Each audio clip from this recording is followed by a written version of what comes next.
Listen, when I appeared on this plane, nobody consulted me about my purpose.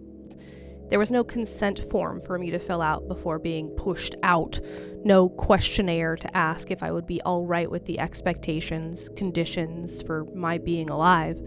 No one said I would be beholden to an addict mother, a capitalist machine, or the regime of sexual difference. I was born consentless. We all fight against what someone has decided we stand for. You stand taller than I. In a way, you have more to fight. I don't stand for anything, but they stood me up all the same, before I could even stand on my feet.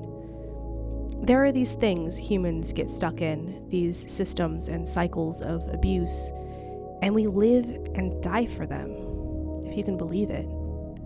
We kill for them. The plaque in front of you lies about you, much like my birth certificate lies about me.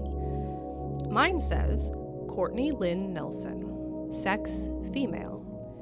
Yours says the Fremont Troll. Purpose, a vague reference to neighborhood community building. Listen, I'm new here, but it didn't take me long to discover what the plaque doesn't say. That you're a mythical example of hostile architecture, and they made you to keep humans from sleeping under your bridge, from existing in the neighborhood. They made you look a monster because they were afraid much more of people without houses. They scale you, climbing shoulders and nose, something all the travel books encourage. Selfies are encouraged. Interaction is encouraged, but only the kind of actions interselected by pigs and pig-adjacent authority.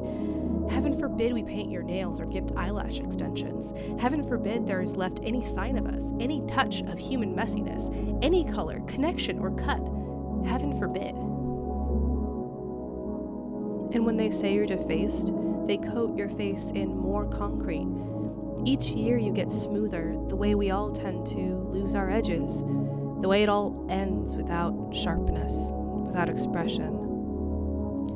You, like me, follow a long line of manifestos manifested by the subtle handlers of humanity. We were both trained to protect the experience of the rich white guy, to maintain well what they always expect to see. And it's lonely, isn't it?